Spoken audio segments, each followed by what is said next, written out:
अरे संध्या, तुम्हारी शादी की सालगिरह आ रही है और तुम्हारी सास अभी तक बेटी के घर पे है। कुछ ठीक तो है ना? इतने शुभ मौके पर अपने आशीर्वाद जरूरी है। जिनके आशीर्वाद से तुम्हारे और दामाद जी का रिश्ता बन गया, उनकी तो कोई खोज खबर नहीं मिलती।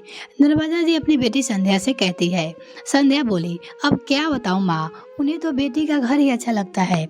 यहाँ रहती कहाँ है। साल भर पहले बाबूजी का देहांत हुआ, उसके बाद बड़ी मुश्किल से 6 महीने यहाँ रुकी। उसके बाद आए दिन वहाँ चली जाती है। अब तो कितने दिन हो गए, आने का नाम ही नहीं लेती। मुझे क्या है, जहाँ उनकी इच्छा वहीं रहे। नर्मदा जी बोली, तुम दोनों सास बहू के संबंध तो ठीक तो है ना? मुझे तो बहू का सुख मिलता नहीं, क्योंकि तुम्हारा भाई विदेश में रहता है। अब अपना सुख दुख हो बेटे को तकलीफ हो जाएगी, इसलिए तुम्हारी भाभी विदेश में रहती है। साल में एक बार आती है तो सबका मिलना हो जाता है।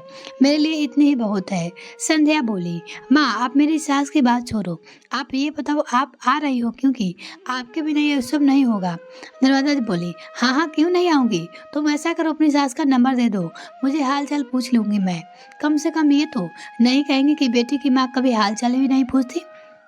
संध्या बोली, इसकी कोई ज़रूरत नहीं है, पर मैं आपको नर्स का नंबर दे देती हूँ। अगले दिन शाम में जब नर्मदा जी खाली बैठी थी, तो उन्होंने संध्या के नंबर नीलम को फ़ोन लगाया। नीलम ने कहा, कैसी है आप? बहुत दिनों बाद आपसे बात हो रही है। माँ आपसे बात करेंगे तो बहुत खुश होगी, लीजिए बात कीजिए। फिर नीलम ने फ़ोन अपनी माँ को, कौशल्या जी को दे दिया। नर्मदा जी बोली, अरे समधन जी, आप तो हमें भूल ही गए। मानती हूँ हर माँ के लिए बेटी बहुत प्यारी होती है, पर इसका मतलब ये तो नहीं कि बेटे बहू को छोड़ ही गए।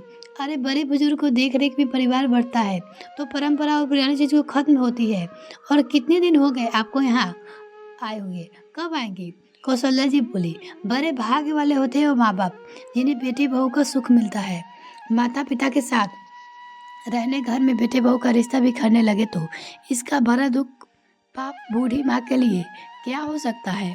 नर्मदा जी थोड़ी हैरानी हुई, फिर बोली, क्या संध्या और दामाद जी से कुछ कहा सुनी हुई? क्योंकि आप बहुत दिनों से वहाँ, और बेटी का घर माँ बाप से इतने दिन रहना तो सही नहीं है। यही सोचकर मैं कभी संध्या के घर 1-2 दिन से ज़्यादा नहीं रुकती हूँ। अब मुझे भी अच्छा नहीं लगता। कौशल्या जी बोली, बहन जी आपने हाल चाल पूछा, बड़ी खुशी हुई।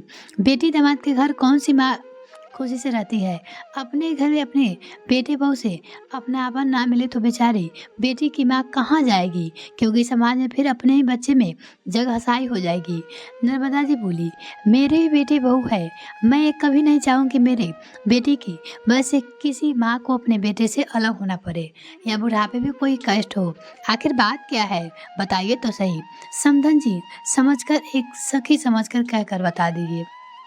कौशल्या जी बोली, नहीं, ये पाप मुझसे नहीं होगा। आपके मन में आपकी बेटी की जो सुंदर छवि है, मैं खराब नहीं करना चाहती। बस ईश्वर से प्रार्थना करूंगी, ईश्वर उसे समृद्धि दे, ताकि वो अपने बच्चे उसके साथ ना करे। ये उन लोगों को साथ किया है। नर्मदा जी समझ गई कि कुछ तो बहुत अनर्थ हुआ है, जिसके कारण कौशल्या जी इतनी दुखी है कि अपने बेटे के घर नहीं जाना चाहती। करीब 1 हफ्ते बाद नर्मदा जी ये सारी बातें अपने पति मनोहर बाबू को बताई। मनोहर बाबू बोले, ये बहुत गलत बात है। जिस माँ ने विश्वास के साथ पाल पोस कर बेटे को इतना बड़ा किया, बुढ़ापे में आज उसी माँ को बेटी दामाद के साथ रहना पड़ रहा है। ये तो तभी हुआ होगा जब बेटी बहू से उन्हें अपनापन नहीं मिला होगा। तुम्हें संध्या से बात करनी चाहिए, ये तो हमारे घर के लिए शर्म की बात है। 2 दिन बाद नर्मदा जी संध्या को फ़ोन किया और खुल के उससे सारी बातें पूछी। संध्या पहले टाल मटोल करती रही, पर माँ से कैसे छिपा पाएगी। संध्या ने कहा, माँ नौकरों के हाथ का खाना नहीं खाती थी, खुद बनाना चाहती थी और पूरी रसोई गंदी कर देती थी। बुढ़ापे में सीढ़ियाँ चली नहीं जाती तो नीचे एक कमरा हमने दे दिया, जिसके कारण कोई भी गेस्ट आता तो उनके सामने वो चली जाती थी। हमें बड़ी शर्मिंदगी होती थी। नर्मदा जी बोली, तुम सीधे मुद्दे पर आओ, तुमने आखिर उनके साथ कैसा व्यवहार किया था? क्या आखिर तुमने उन्हें? संध्या बोली, माँ एक दिन मेरी सहेली आई थी, संडे मेरी सास उसी वजह से मेरा बहुत मजाक बना, तो मैंने कह दिया कि सर्वेंट रूम खाली है, कोई रहता नहीं तो आप उसमें रह लीजिए। ये बातें उनकी बेटी को पता चली और वो आकर उन्हें ले गए। मैंने उन्हें जाने नहीं कहा। नर्मदा जी बोली, तुमने उन्हें रोका भी नहीं? मुझे बहुत दुख हो रहा है कि मेरी बेटी की वजह से एक माँ अपने परिवार से दूर है। सोचो तुम्हारे भाई और भाभी अगर मुझे नौकरी की तरह विदेश में रखते तो तुम्हें कैसा लगता? बेटा अपनी माँ का दर्द हर बेटी को दिखता है, पर वही सास के साथ बुरा व्यवहार करती है तब क्यों उसे एहसास नहीं होता कि वो किसी न किसी के साथ गलत कर रहे हैं। तुम्हारे बच्चे को भी देख रहे होंगे। सोचो, तुम कल को सास बनोगी, बहू लाओगे और दामाद भी सोचेंगे तुम्हारी स्थिति कैसी है। अगर तुम्हें मेरी बात समझ में आ रही है तो जाकर अपनी सास से माफ़ी मांगो और उन्हें इज्जत के साथ अपने घर लेकर आओ, वरना तुम्हारे सालगिरह मैं और तुम्हारे पापा नहीं आएंगे, वो अपनी बेटी से बोलती है। उस दिन संध्या का मूड बहुत खराब था। शाम में जब उसके पति आलोक आए, उसने सारी बातें बताई कि मेरी माँ ने आपकी माँ का हाल चाल पूछने के लिए फ़ोन ही की होगी और आपकी माँ मेरी शिकायत लेकर बैठ गई होगी। बताओ, अब आपकी माँ की वजह से मेरी माँ सालगिरह में नहीं आएगी। आलोक बोले, ये तो तुम्हें पहले सोचना चाहिए था, जब तुमने माँ के साथ बुरा व्यवहार किया था। मैं नहीं चाहता था कि मेरे सामने बार बार मेरी माँ के साथ अनुचित व्यवहार हो, इसलिए मैंने उन्हें रोका नहीं। अब यहाँ तो अपने आपन नहीं मिलता था, वहाँ मिल रहा है। जब अपने घर में लोग पराया कर दे तो अपना ही क्या कर सकते थे।